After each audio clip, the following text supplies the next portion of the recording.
Hi, this is Glenda, and I will be showing you how to making these pineapples, like this and like that. And I'm using soap dough, and I already made these ovals. I made them about 10 minutes ago, and I used the recipe from Sorcery Soaps, and I got the recipe from her book. I believe it's her second book, and it's just a book of recipes, and this is the one that has cocoa butter in it and no palm.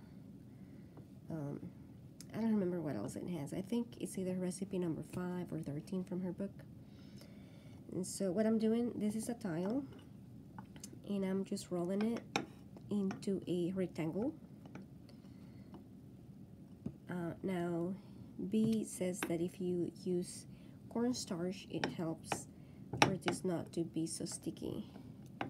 I just don't have any cornstarch with me right now, so I'm not using it. But anyway, the recipe has cocoa butter, and I can actually smell it on the soap dough because I didn't put any fragrance. So apparently, if you don't use fragrance on your soap, you will end up with, you will be able to smell the cocoa butter on it. So that's nice. It smells good. If you like cocoa butter. If not, you won't like it. Or you could use the one that is the otherwise. So what I'm doing at is just doing a zigzag pattern with triangles. Initially, I was just cutting triangles off, but I figured this allows me to use both ends of the soap dough.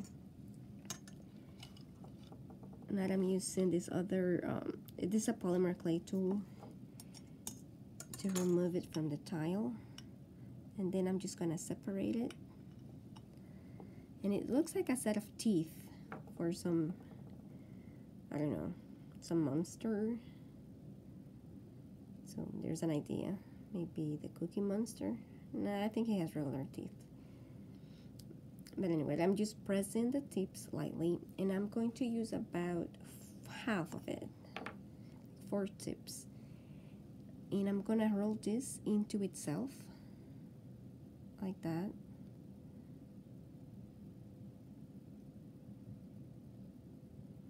To create the top of the pineapple. Then on this end, I'm going to press it together so that it comes to a taper like that. And then on the actual pineapple, it's still somewhat soft because I just made it like 10 minutes ago. I'm going to create an indentation, and then I rotate it to make it match the shape of this so that it goes well together. And with the brush, I'm using a tiny bit of water to make it wet and make sure that it sticks together. And then I just press this against it. And with a brush or with a tool, if you have one, I'm also going to press the green into the yellow just to make sure that they do stick together and it doesn't come off. So I'm gonna leave this alone and let it dry. Then I'll do the following one and just do the same thing. Just press the tips together and then roll it onto itself. And then do the same thing. Squish the bottom. And on this one, I already have the hole ready. So I'm just going to press against it. And then I will just try to press where they meet. And I'm gonna just do a few adjustments on the leaves and then leave it alone. Now, this is one that I made a couple minutes ago, and on this one, with the tool like this one, I'm going to create the diagonal lines that we have come to associate with pineapples. Although if you look at an actual pineapple, it doesn't have lines. but it just has like squarey, round, oval shapes that are all together.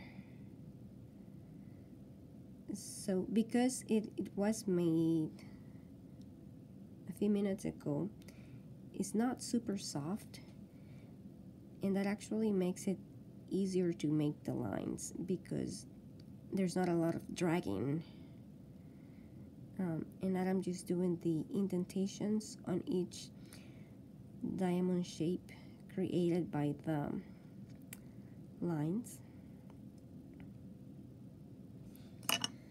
And that's it. I hope you liked it.